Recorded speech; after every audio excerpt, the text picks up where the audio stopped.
Welcome back to another video, guys. If you haven't dropped a sub on this channel yet, please continue to do so. If you enjoy the content, I'm working hard to get you guys subscription. Anyway, this one is father meets his children's killer.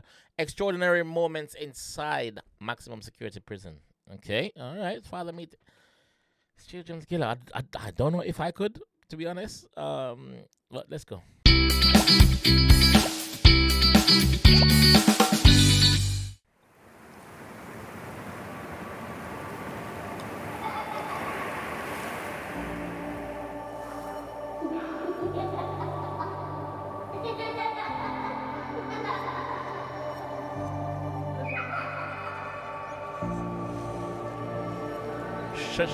Shout out reality of my life. The Spotlight 7. I'm 7 News Spotlight, sorry. Although I've tried to move forward and find purpose, nothing makes me happy anymore. 4. And I wanted to share this part because I want people to understand that, yeah, the pain is real. And the grief is the grief. It doesn't go away. Yeah. 4. It's been 5 years since the tragedy. Good afternoon, teachers. My name is Angelina Antella. Wow. I remember Veronique and Angelina loved each other dearly. They were best of friends. Jeez, man. To lose They everyone on connected cousins, but more than just cousins. Like, they both had a very soft spot for each other. The prettiest baby is Sienna. Beautiful, man. Sienna, she was Beautiful the girl souls. that had her dad wrapped around her pinky. That's you, Sienna.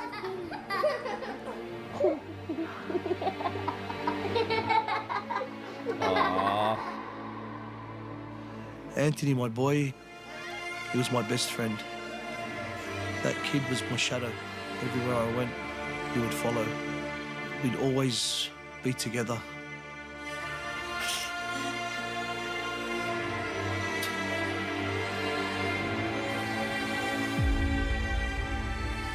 Who killed those 4 kids? Samuel Davidson was responsible. Oh, it's a crash. Oh, gosh. Don't tell me it's drink Ready? drive. Hi, I'm Samuel Davidson, and this is my story I'd like to share with you tonight. Don't tell me it's drink drive. Hello, I'm Michael Usher and welcome to Spotlight. I'm reporting from inside a maximum security prison 2 hours away from Sydney. I'm here for an extraordinary encounter between 2 men. A father who lost 3 children and the man who killed them. Wow.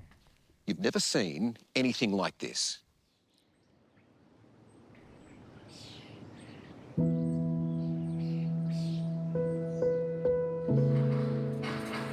Guys, please do remember to drop a sub on the channel if you like the content I'm pushing out, man.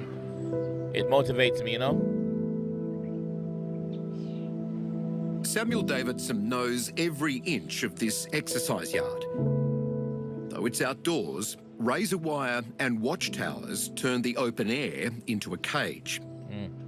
Still, working out here offers a daily escape from the confines of his cramped, confronting prison cell.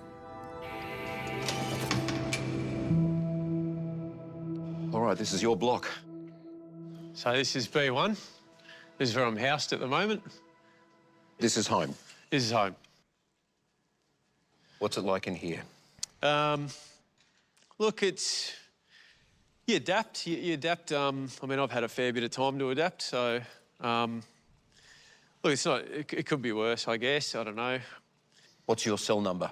428. All right. Right up there. You want to show us up there? Sure. All right. We're up the stairs here, are we? Yep. It's going to be a hard watch for me, I swear. It's going to be a hard watch. All right, this is home. Okay, this is your actual cell. So what time of the day do you get locked in here? So about 3:15, 3:30, we get locked in here. And then, yeah, released the next day at about, when is it? About 6:15, 6:30. Usually the doors get cracked in the morning. On most days, he will spend 17 hours a day in his cell, And whilst this is a more modern facility, that's a lot of thinking time to be in cell and in cell by yourself. Imagine He lives a his very mindset, controlled though. life. The guilt. Most of the decisions that he has are made for him. The time he gets up in the morning, what he eats, who he's able to visit, who he's able to speak to. That is the nature of a maximum security prisoner in New South Wales. So in that daily life of his, there's no control that he has. Very, very limited amount of control. So here's your TV here. Yeah. To break up the routine and repetition, Samuel watches TV. We'll pop up here. You can guide me through it. Yeah, go for it. And make sure everything is in its place. So you got long sleeves, and then you've got normal short sleeve, shorts, and what are they? Pants? Yeah, long pants. Okay. Long pants, and that's just miscellaneous. Yeah. Is that your nature to be that neat and organised, or It does is. it help control things in here? Yeah, it is. Look, yeah, I do try and keep it that way because I just think it looks better, and yeah, it just makes it more homely. Yeah. Kids, I was like that. stay on the away from outside crime. too, Stay away from prison. It's interesting because and for many people who don't know you but they only read about you, I think they would have an impression of you being a chaotic young man with no discipline, whose life was going sideways. Yep. Was that you or not? It wasn't really, to be honest. That discipline shows even during prison yard work. Under the constant watch of correctional officers, cameras and fellow inmates, it's a privilege Samuel looks forward to. A break from the monotony of a 20-year sentence behind bars. 20. What have you got? So that's your shower. 6 minutes, so you got to be bloody fast. That's all they give you, is it? 6 minutes? So, and when that runs out, you got to wait 10 minutes before you can have the next one. So if you don't get yourself organised, you've got to wait there in the cold for 10 minutes, so you want to make it happen. He spent quite a bit of time on a protective custody order, so in those years, he was by himself without any association. For his protection? With other prisoners, given the nature of his offence and his profile while he was going through the court system. Yeah. So when he arrived in here, he was notorious already. The other inmates knew exactly what he'd done. Absolutely.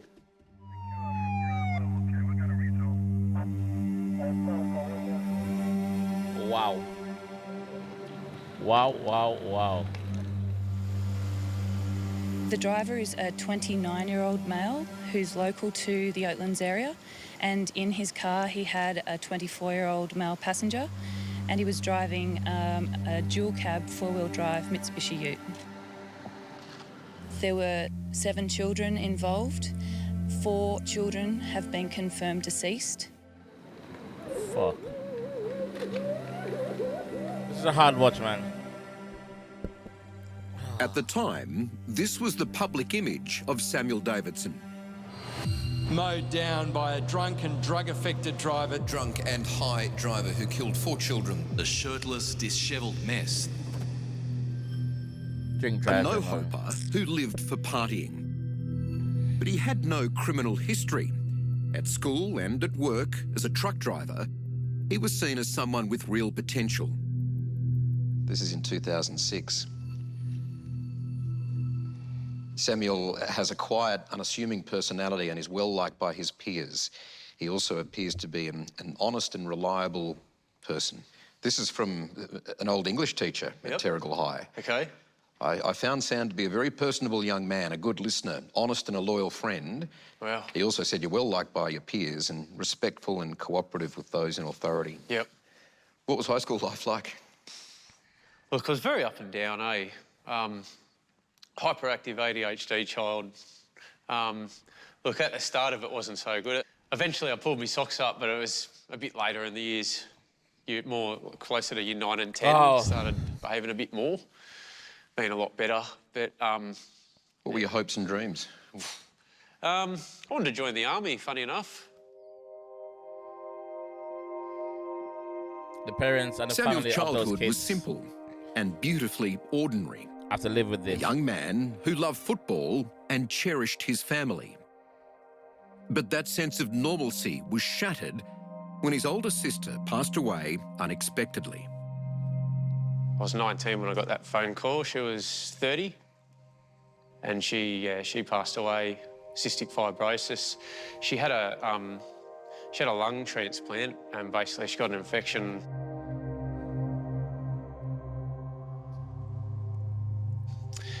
Yeah, it was a hard phone call to get, yeah, I didn't know what to think.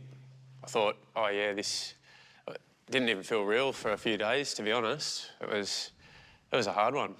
So, yeah, I think it got me a lot worse than I thought, to be honest. I just tried to play brave and, you know what I mean, but... You'd seen her just before? I'd seen her, like, days before, maybe a day or two before. I remember wheeling her around in a wheelchair. She was too weak to walk and all that. And I remember wheeling her around and, yeah, we had a few laughs and a few good last moments, so got to be happy with that, I guess. How close were you to your sister? I was pretty close, yeah. Oh, man, she was the best sister ever, eh? So, went out of her way to do things, even though she had health issues. Like, yeah, so she still went out of her way to do stuff for me, buy me stuff, even though she had, like, barely any money. She was a good saver, though, funny enough. But, yeah, incredible person.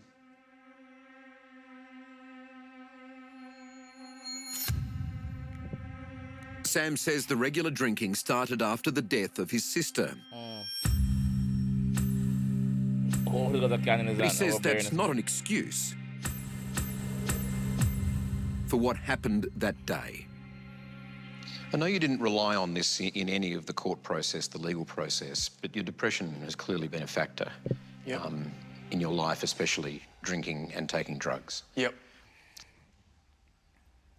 Was it made worse by your sister's death, or it was there?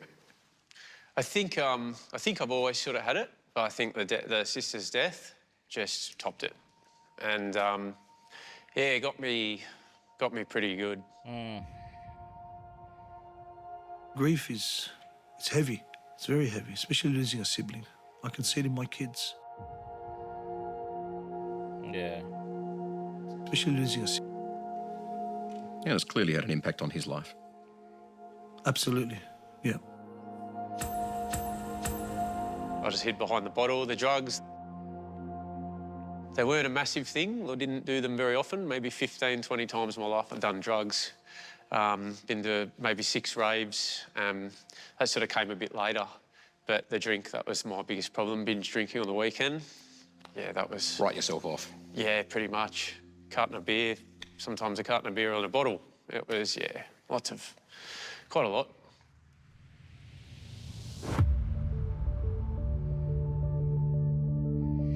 First of February 2020.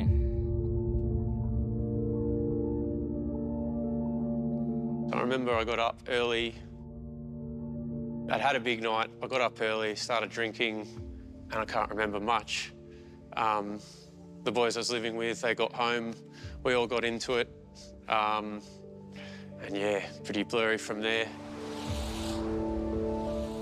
I'm not even sure why on earth we were driving. I just know that we ran the red light. I remember waiting to turn at a traffic light. It was just taking forever. I don't know why. He's fucking flying. Yep. Yeah, I've seen the vision. That can't have been easy to watch. Of course not. It's not easy to watch, but you just sort of got to hold it together because you can't change what's happened. While Samuel was driving from a service station ATM, 7 children were walking from Danny's place to buy ice cream. This is the actual vision. Fuck. We had no control over the car. And you had no control because you were driving? I had no control probably because of the intoxication and everything. And well, definitely because of that. Definitely because of that. Yeah. But also taken a corner so fast that not even a race car driver could have pulled that off in a professional car. So it was just never going to happen, and yeah, just taking things too far with that. And yeah, when I got out, yeah, it was horrible. I mean, obviously there were dead bodies. I don't really want to go too far into it, but it was horrible. You could just tell that destruction, yeah. Well, it was carnage. Carnage. Yep. Hard to watch. Very hard to watch. You got there pretty quickly. How comfortable are you describing what you encountered when you first got there? Why would you ask him that? Why would you ask him how comfortable he is to describe his fucking kids on the floor dead? I know you're a journalist and you're doing what you need to do to get the... But certain things you don't ask, my friend. You don't ask those things. I hope you don't answer it. Look, I think it's not the right thing to do is to describe how the Exactly. kids ended up. Don't answer that, man. It was something that you don't want to even think about. You the fucking it was like a war scene. It was something Come on, you man. wouldn't expect to see in Hard Australia. enough. Oh, gosh. The worst thing you wouldn't wish it upon anyone. It's just the worst thing that you could possibly imagine.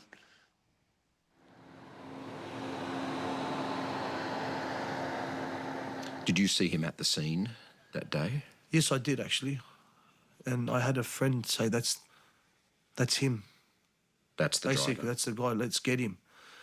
You know, looking at from the outside in, mate. If you know any father, if that happened to me, I'll go up and I'll chase him. I'll effing kill him, and I'll do this and I'll do that. But when it happened to me, I The strength. didn't want to leave my kids. Yeah.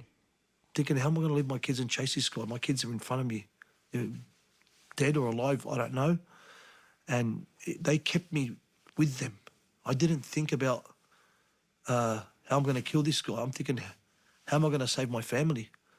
The last thing on my mind is trying to chase up a guy and maybe kill him. That's not what went through my head.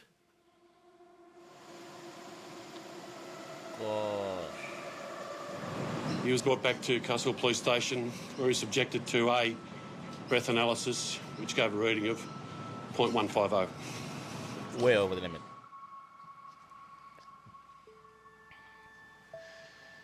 Yeah. I'm horrified. I don't know why I did it, and I wish it never happened. Do you think about those children? All the time. All the time. Jesus, man. Yeah, little bits have come back to me slowly over the years. Well, that's trauma. Yeah. Do you want a drink of water? Please. Yes. Can I get one of the bottles of water? Hard. Hats off to the dad, though, who actually gone and meet him. Up next. That's probably done a lot for him as well. He's thinking walking For here both. right now. Danny and Samuel face to face. This I think is he'd be nervous. This is probably going to do a lot for both. More than what How's we it going? think. How's it going? He says. On the drive here with Danny, he said an extraordinary thing to me, which completely surprised me.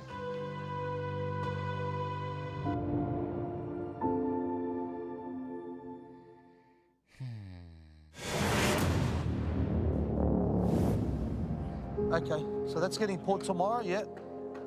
And we got how many weeks? About 3-4 weeks till we top out on the roof. It's early on a Tuesday morning. Danny Abdullah is high up on a building site directing his team. Hey, can we get up there? The routine of work offers some distraction, but his children are never far from his thoughts. My kids are my hobby. Anytime I'm not at work, I'm with them.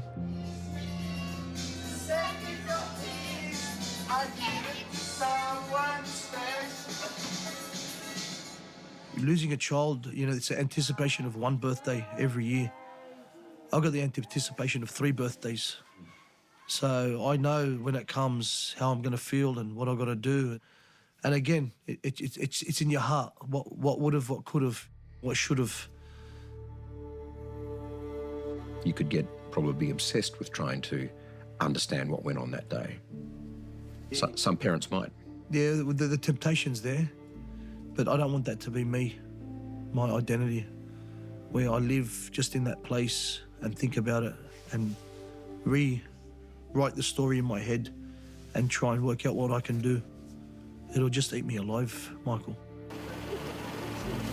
There were 7 children involved. 4 children have been confirmed deceased. All of the events leading up to that catastrophic moment were an absolute disaster from you. 100%. Had you done that before? Had you been high and drunk and got behind the wheel? I've done it under the influence of alcohol, maybe once or twice. Yeah, there's a couple of times I've done it, but it wasn't a regular thing. I was always pretty careful with that. Ubers, arrange for lifts. Yeah, it's not something I'd normally do. But it'd be a lie if I said I'd never done it. It has happened once or twice. Why that day? That's a very good question. Like, I do not know why. But what was a regular occurrence was Sam's binge drinking. A self-destructive pattern of becoming blind drunk on a weekend had been happening for years. I really looked forward to getting to the weekend and just getting pissed with my mates. Like, it's a shame that I had to enjoy life under the influence of alcohol or anything like that to enjoy it. Because I can tell you my thoughts about that are completely different now. Because you didn't have a criminal record before this? No, I didn't. You hadn't been caught for these things No. before this? That's right. And on this one day, in that weekend of a bender, Yeah. you make that terrible decision. Difficult. Took it way too far.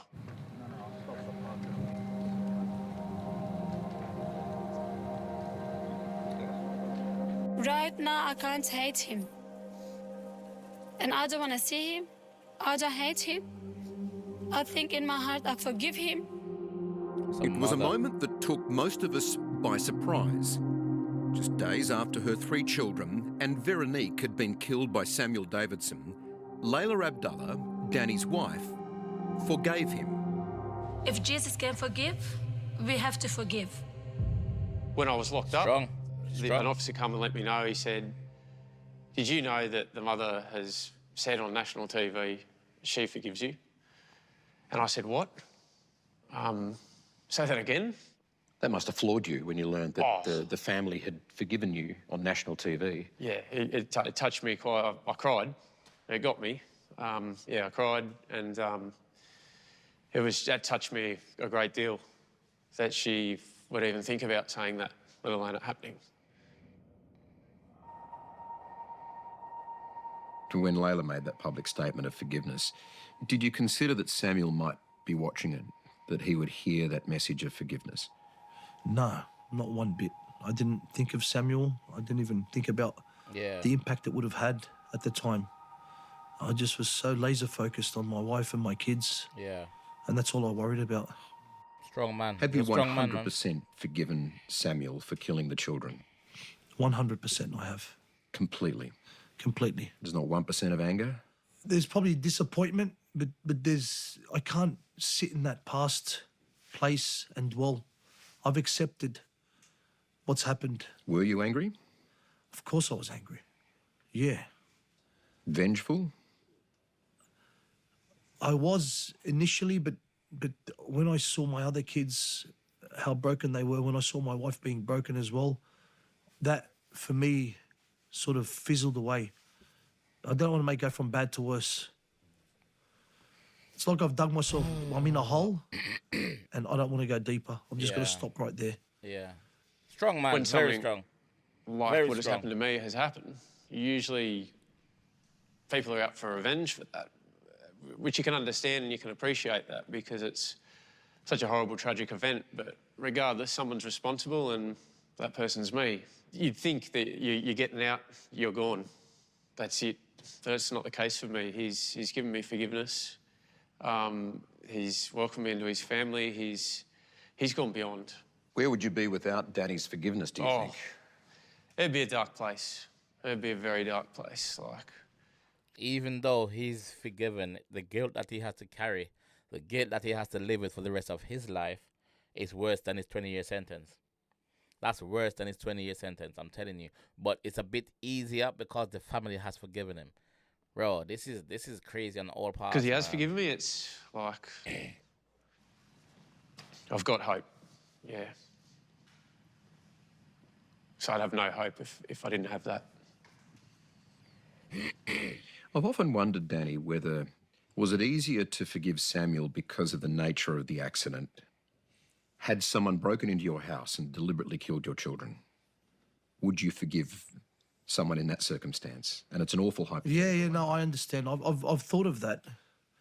Look, I'd probably I don't know because it's never happened, but I don't know. Maybe.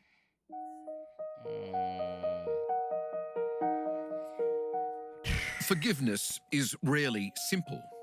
It's often layered, messy, and tangled with unresolved emotion. It's something Sam's parents have also had to grapple with. So this is from your mum and dad in this Bible. Yep. So, dear Samuel, our beautiful boy, who continues to inspire us with hope and faith and courage, you are the light of our life and we love you eternally. May this Holy Bible help guide you through your life's journey. All our love, Mum and Dad. Isn't that beautiful? Yeah, they're the most lovely people ever, straight out. So, yeah.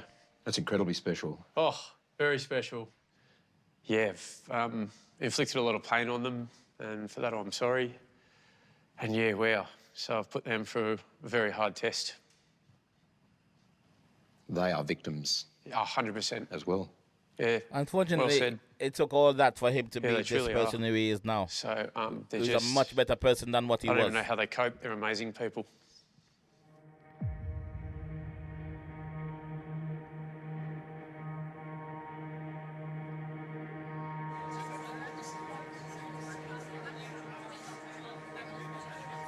They're in a bad place too. They're not, like, what they've been through isn't easy.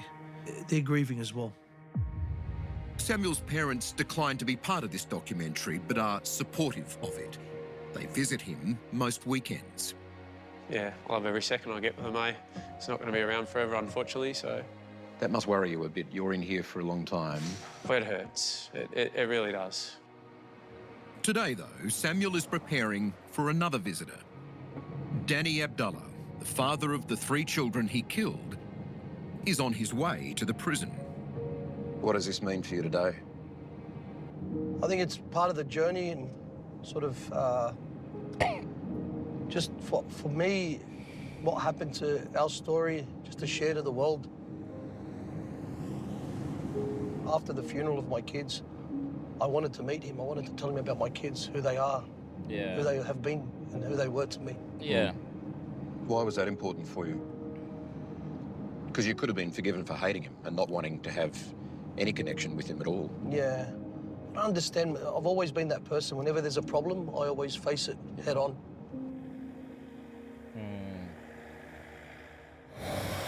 Up next. What do you reckon he's thinking walking here right now? The moment Danny and Samuel come face to face. Danny's a general, man. Do you think he deserves to be in jail for as long as he is? That's a good question.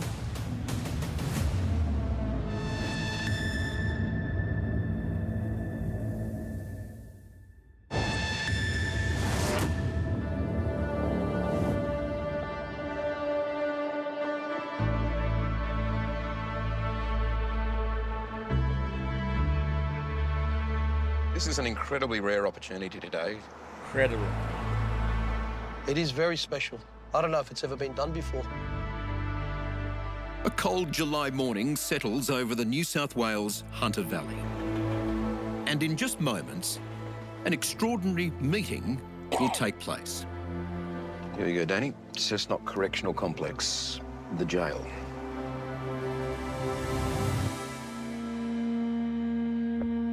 Five years ago, Samuel Davidson, intoxicated and under the influence, crashed his car into 7 children. Anthony, Angelina, Sienna, and their cousin, Veronique, lost their lives. Today, the father of 3 of those children will come face to face with the man responsible. It's made possible by a program called Restorative Justice, run by Corrective Services New South Wales. What do you reckon he's thinking walking here right now? Because he'd be leaving his cell. I think he'd be nervous. Usually, people are out for revenge, so it's a second chance.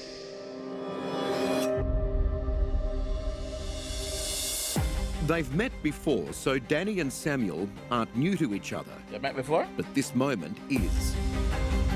Probably in court, maybe. And while the cameras are no surprise, they're making everything more intense.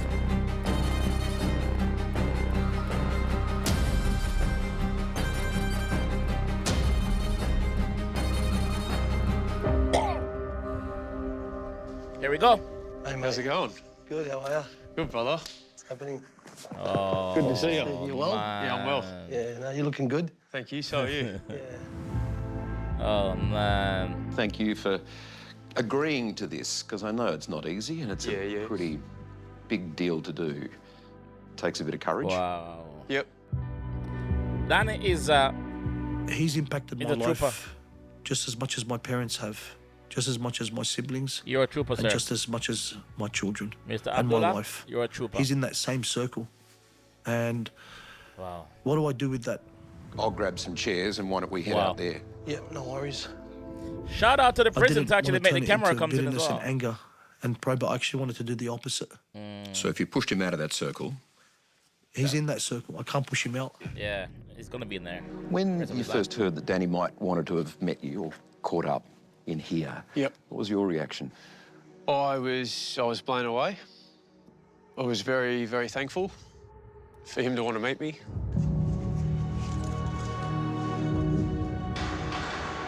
How long you got now to go? Sentence. I got 10 left. Restorative justice provides the opportunities for victims to ask many of the questions that they would never have been able to ask an offender before around the crime. What were you thinking? Why did you do what you do? And all those types of questions that only the offender can answer. And then for the offender, it's an opportunity for them to really confront the consequences of their crime and an opportunity to provide an apology to show remorse. Wow. Samuel is Speechless. really sticking his head up and increasing his profile through this process that he truly believes in. But there could be consequences for him. Does it make him a target? Oh, look, I hope it doesn't, but the tall poppy syndrome's alive and well in prison. Speechless, man. Before a meeting like this can happen, both the victim and the offender undergo extensive psychological assessment to ensure it brings healing, not harm. Mind you, though, I think it's much easier for Danny to meet him because he's not a cold-blooded killer. It's not like he went out there and tried to kill the kids or kill the kids. He actually had an accident. He had a grief from losing his sister, so he was actually grieving. And obviously, people grieve in different ways. So he was drinking and driving, and that's what killed him, man. That's why these encounters are so rare, with only a handful taking place each year and never on camera. Wow. There's no reward for the inmate, not even for Samuel. It's not about gain, it's about growth. Yeah. There is no benefit for him in terms of privilege that he'll get in prison, in terms of the circumstances that he is incarcerated, the controls that exist around him. There's no benefit or gain for him. There's no benefit or gain for him other than him wanting to be involved in the restorative justice process and be involved with Danny Abdullah in the work that he's seeking to do. What did Danny's forgiveness mean to you, Samuel? It meant that I've got a second chance at life here. What do you ask of Danny now, sitting beside him? Look, he's given me everything, to be honest. He's forgiven me. That's massive. I can't really ask for more than that. So anything else is just a bonus. Honestly, I look at him like a godfather. Like, I just want to be everything like him, and I got a lot to learn from him. Have you apologised? I have, and I'll do it again. Danny, I'm really sorry to you and your whole family for what I've done, and all your friends. And I'm also sorry to all the emergency services that turned up to that day and had to deal with what they dealt with. And I'm sorry to everyone, even the neighbours that were on the scene. Everyone that I've affected, I apologise. I'm deeply sorry, and I regret it for the rest of my life. Yeah. Yeah, I've forgiven you already. Thanks, brother. Yeah. Danny's a trooper, man. The first meeting you had with Samuel in the maximum security prison was a private one. Yep. What was that like? Oh, that was nerve-wracking. It was harder than I thought. It's not an easy journey to make. Hats off. To meet the man who killed your children. Yep. But that moment was incredibly powerful, wasn't it? Yeah, it was a moment where I saw a person that's probably living with the pain of killing 4 children and giving 1 child brain damage. Oh. You know, putting my parent hat aside, I could see that he's living in a place of guilt. And, you know, I always say if I had to give him a gun and say, you either shoot those kids or shoot yourself, he'd probably say, I'll shoot myself instead. Yeah. I think anyone would. So what do I do with that? Do I just keep hurting him? It's not going to make anything. Do I keep hating him? What's it going to do? It's not going to do anything.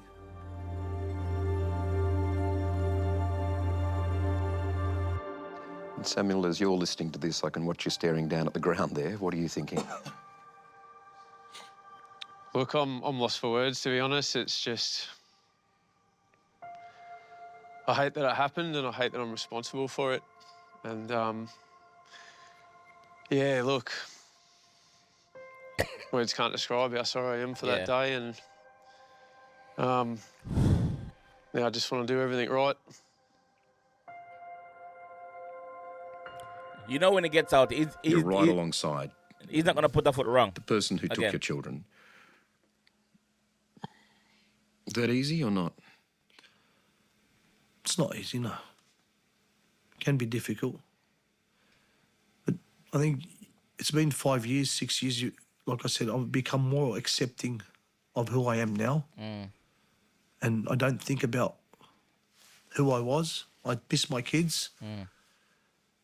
And I don't want to stay there in the whys and the what ifs. I know it's not good for me or for my family. Yeah. Powerful. My kids speak to him. Do they really? Yeah. Yeah. And they call him Hi Sam. They know every night they get on their knees before they go to bed and offer up a prayer for him, you know, and our faith has now become one. So your surviving children pray for Samuel? Yeah. That is extraordinary, Samuel. It's incredible. Wow. So not just the wife and him, the kids do as well. There you go. You've got some friends up there too. Oh, that's They're listening in. 4 birds. Yep. 4 kids. Beautiful. That's what Lola would say. Wow. 4 birds looking down at them singing. That is, oh, gosh. Oh, really? Yeah. Your wife would see this as a moment. The 4 kids, the 4... 100%. Isn't that something?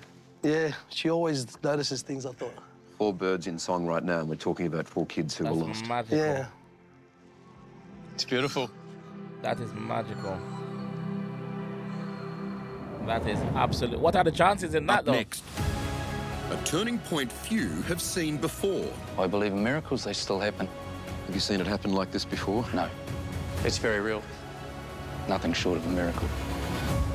And the moment I didn't see coming. Danny said an extraordinary thing to me, which completely surprised me. What's going on? What's happening?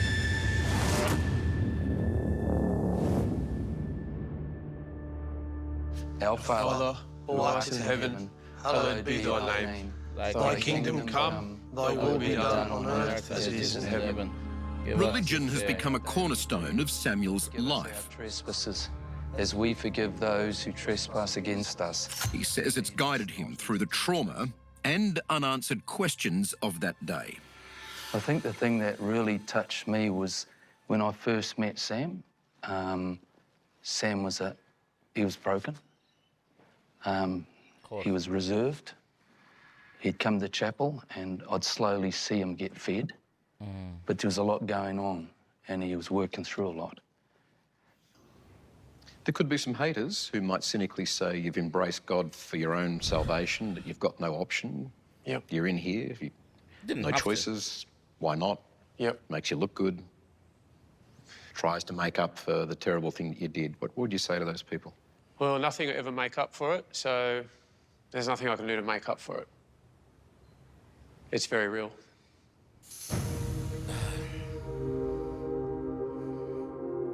I can see it by the attitude. I've known Sam long enough and it's phenomenal. Have you seen it happen like this before? No, no. So it is extraordinary? That's correct, yeah. And how powerful is that? It's powerful because people see it, it's a message, and what is growing from it in society and even in the prison. The respect that they have for Sam in this situation is unheard of. Really? It's unheard of, yeah. What's it meant to him, do you think? To Sam? Yeah. You can see it on him, you know. Like I say, it's a total transformation of a man that was broken to where he is now. It's just nothing short of a miracle. So I believe in miracles. They still happen, and Sam is a miracle in this situation. Living testimony. When he gets out, he'll be a trailblazer. I firmly believe that. Yeah. He will share the good news, not by preaching it, but by living it through what he's experienced and learned. Yeah. That's nice, Sam. That was awesome. Thank you, Brian. It was mad. Yeah, that was really good. For most of us, embracing the person who took our children would be unimaginably difficult. Yeah. But for Danny Abdullah, forgiveness reaches even deeper. It just shows you the type of person who he is, man. On the drive here with Danny, he said an extraordinary thing to me, which completely surprised me. Do you think he deserves to be in jail for as long as he is?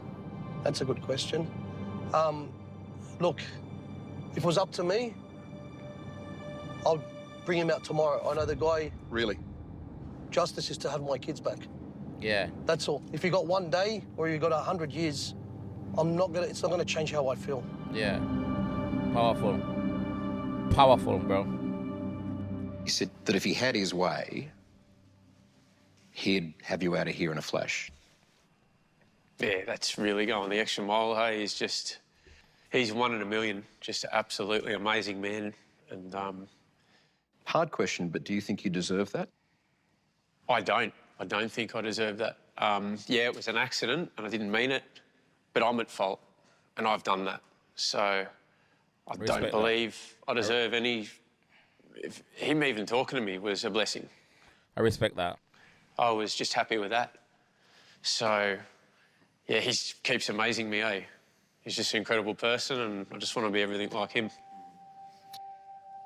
I've learned through this, and I don't know if I'm saying it right or wrong, I've learned justice isn't really for the victims from what I've experienced.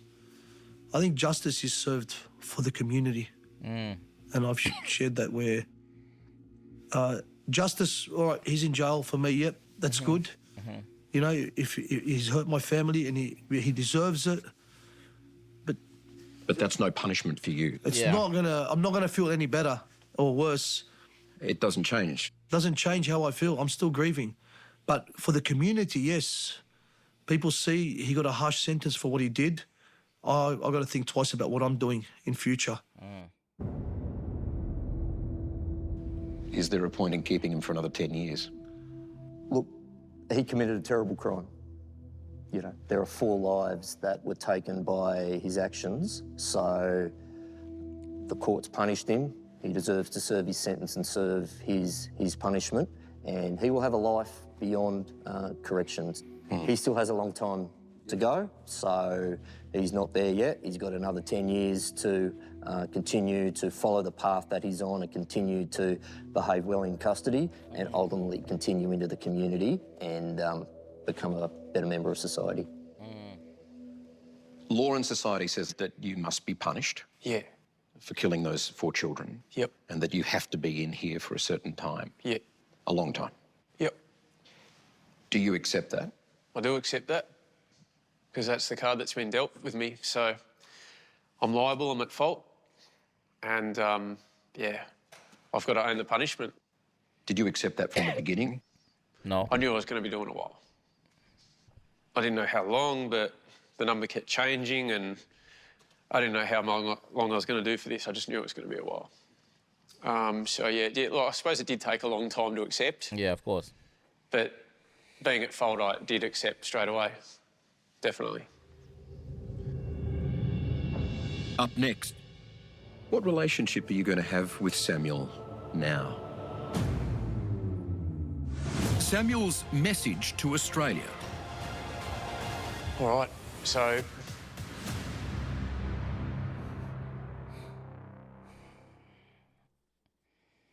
Danny is a hero, man.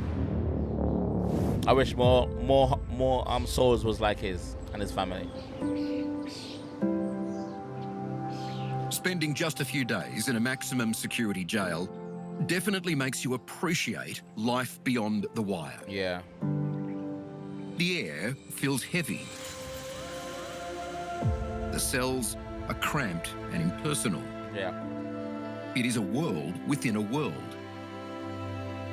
On the final day, I reflected on something Samuel told me when we first met. I've had a dream where I was waiting for a door to open at home. So, like, at home, you just open a door. You know what I mean? You don't even think of that.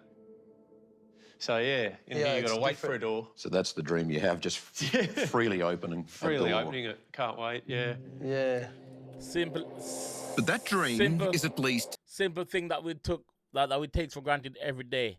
You go and open your front door, you leave your house, you come back in, you open your bathroom door, you go to the bath. Shit like that we take for granted every day, man. 10 years away. He'll be in his mid-40s when he has the chance of parole. Do you think about life on the outside? All the time. I miss the beach. That's my biggest thing. I love the beach. Bodyboarding, spearfishing, surfing, all of the above. It's just, yeah, it's my favourite place ever. What relationship are you going to have with Samuel now? He's a person I speak with from a spiritual point of view, about scripture, about the church. He tells me about his day. I speak to him regularly. We speak to each other. Lately we've been speaking once a week. He calls me, and then I sometimes check in on his parents. So the relationship will always be there, I believe. Yeah. Strong, man. Even checking on his parents. Even his parents. Oh, he's flying. Danny and Samuel's lives changed forever. But now, bound by tragedy, they've found strength in faith and a shared hope that others can grow from their pain. All right, so if there's anything I can say to anyone, it is, yeah, obey the speed limit, obey all the traffic laws. Please do not drink and drive or under the influence of anything before you drive. Do not do it. And yeah, don't drink or take drugs or anything to hide your depression or any anxieties. Seek help. Just go see a professional if you have to. And some of you might think I'm crazy, but go to church. Give it a go. Try it. Seek help. You never know. Professional help. That's my biggest message. Do you have a message for those young men as well? And women. Don't get reckless. Be a person of good habits, sober habits, and don't get too chronically drunk and take drugs. There's no happy ending on that. There's no positive at the end of it. If I could write a story, it would be the greatest story ever told. Oh. I'd write it about my daddy, for he had a heart of gold. Wow. There's no deeper sorrow than the loss of 4 children. But from that heartbreak, the Abdullah family has offered something extraordinary. A message of forgiveness. Our Father who art in heaven. And the beginnings of an unexpected friendship through a unique prison program. Give us this day our daily bread and forgive us our trespasses. Together, Danny and Samuel's journey may not only inspire others, but help save lives. Beautiful family. It's a very big thing that you and your family have done as well. Respect. As we forgive those who trespass against us. You may well have saved Samuel too. Yeah, he did. Yeah, I didn't look at it that way. Never thought of it when he said that to me. Then I realised. And always, always, always, we remember the kids. Never forget them. I've been thinking about them all day. And every day. Wow. I'm gonna suck it. Jesus, I can't imagine it. I can't imagine it without my kids. You sense and feel them a lot, don't you? Yeah, absolutely. Oh. Say, what's the time? They don't go away. They just sort of stick around. I love you. Oh, God. Oh, man. I'm sure they're watching right now. Jeez. 100% they are. Danny, They're man. more alive today than they've ever been. That's what I believe, and I know that. Yeah. Danny. Wow. Beautiful family, man. Our thanks to Danny, Samuel and Corrective Services New South Wales. And thank you for watching. For more details on this story, you can follow our socials. The handles are right there on the screen. For now, I'm Michael Usher. Thanks for your company. Thank you, Michael. Good night. Thank you, Michael. I said that myself. I don't know if I could do what Danny did. So hats off to Danny for meeting Sam and forgiving Sam. Even his wife forgave him even before all of this. So it just shows you the type of person who that family is, man. Like, it's crazy. This was a hard watch. 4 children, all because Sam didn't seek the right help that he needed, so he turned to alcohol and drugs. I'm supposing, because he was a party animal. But Danny did a lot for Sam. Sam did a lot for Danny too, vice versa. But I think Danny is the true hero here for me, even forgiving him, meeting his mom, meeting his parents, meeting Sam's parents, and checking in on them. Like, that shows you the type of person who Danny is, man. It's a hard watch. If you guys enjoy this one, well, if you guys was finding it hard, it doesn't matter if you shed a tear or two. That yeah, it's natural to do so. Please remember to drop a sub on the channel for me, please, and drop a like on this video so it can reach to more people. All right, I'll catch you guys in the next one, and thanks for watching, man. Peace.